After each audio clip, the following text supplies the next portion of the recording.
Hello and welcome back to Policing TV and a third in the series on police and crime panels. And I'm joined again today by the chair of the National Association of Police, Fire and Crime panels. And the key word in there is fire, because John, you recently spoke to us about the work of the National Association, and we all often just think about things as police and crime panels, but life changed back in 2017, didn't it? Your panel has responsibility for fire issues. Just talk us through what that means. Yeah, well, first of all, thanks for the invitation. It's good to be here.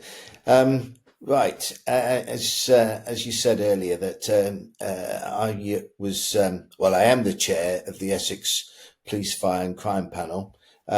Essex was the first area, police and fire area, to go over to a combined commissioner responsibility.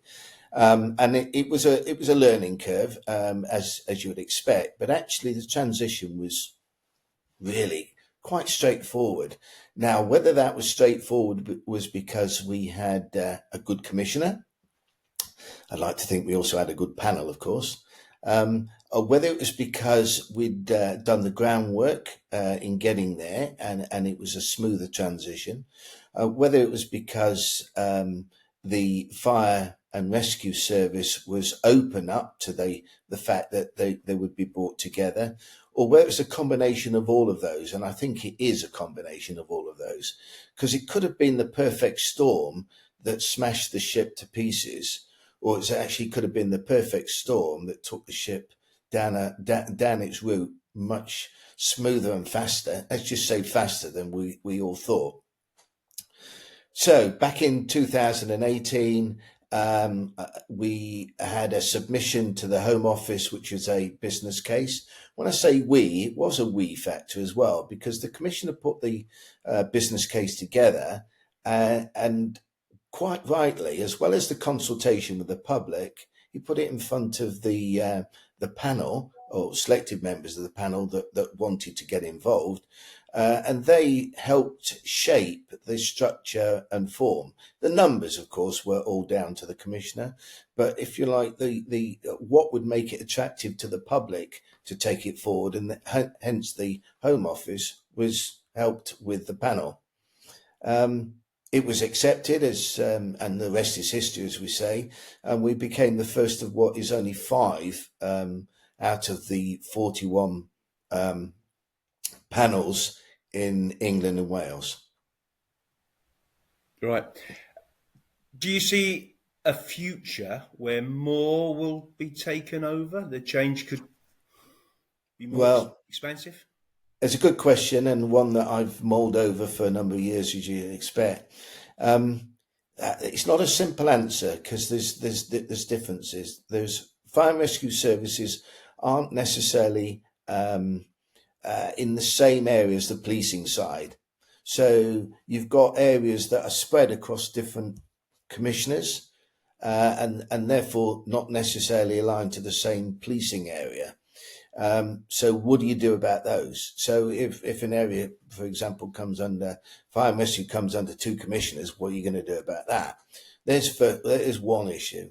The other issue is that some of the fire and rescue services are managed. The authority is managed through the county authority, and some of those have been in the past a bit loath to sort of let's just say disengaging from that area for a number of reasons, possibly to do with the allowances that are paid to the fire and rescue authority, which of course would go to zero if a commissioner was in place. So the commissioner replaces the fire authority.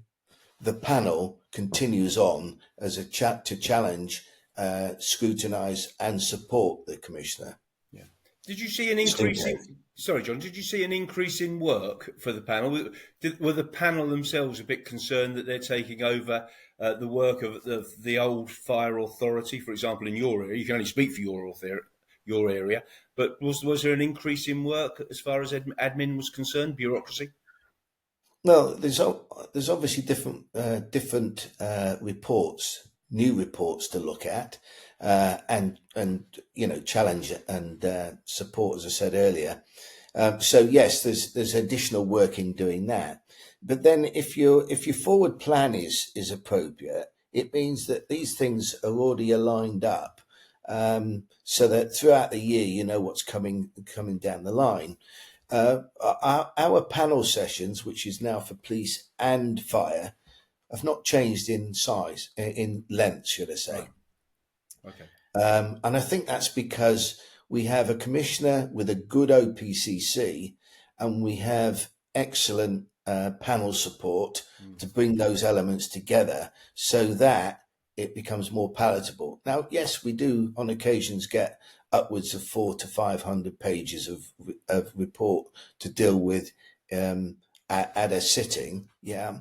But more often than not, it's down more about the 200 page mark, and much of that we could have dealt with as a panel in workshops that we hold to break down the work in chunks, manageable chunks. I think it's really fair to say that surely every police force or police service in the country and their respective fire service work closely together. But has this bringing together under one commissioner led to even greater integration and more efficiencies, greater effectiveness?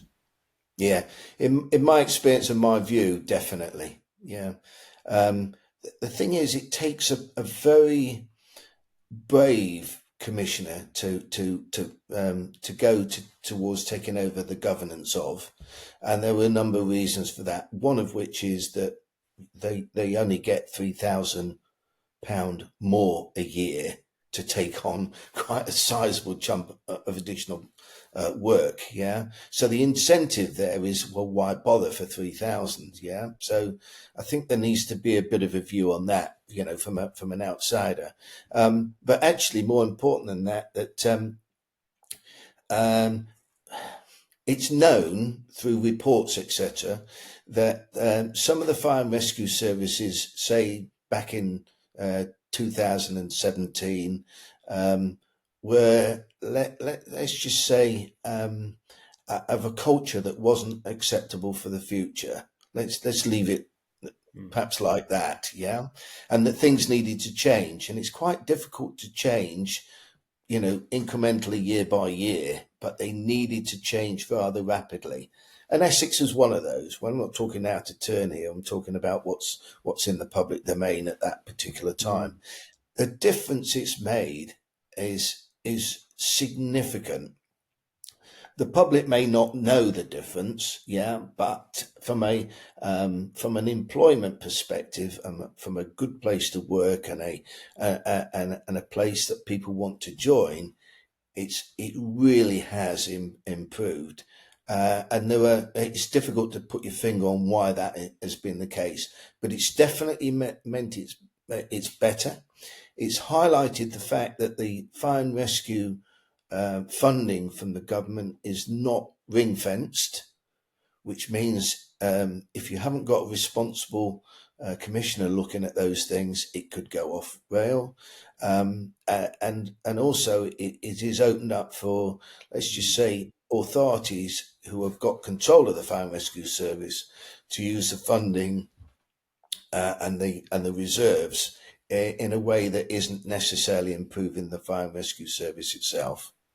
As far as the panel is concerned, John, do you have members of your panel that have a particular interest in fire and have become subject matter experts, or they concentrate on the fire part of the agenda more so than others?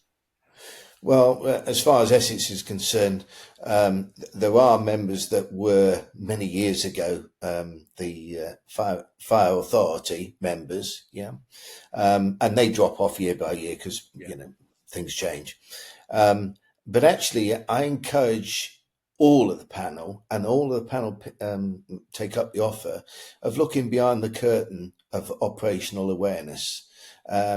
I like to call it a curtain because, as you are very aware, that we're not supposed to be involved with the operational aspects No. of policing or fire and rescue.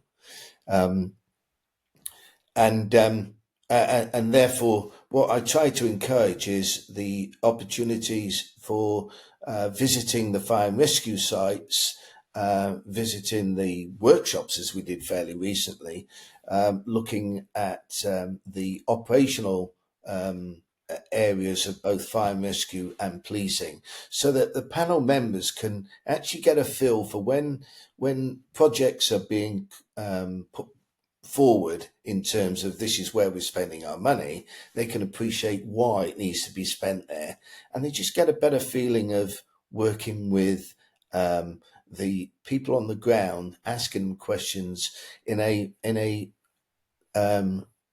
non-formal environment. I put it that way. Yeah. Indeed. John, I think we'll leave it there. That's a really good introduction to this specific work of as you say, a number of police, crime, and fire panels. Always opportunities for that work to develop, and indeed, there's areas there that we could explore on future editions of this series on police and crime and fire panels in the future. John Gili-Ross, thanks very much indeed for your time today. You're welcome, Paul. Goodbye, everybody.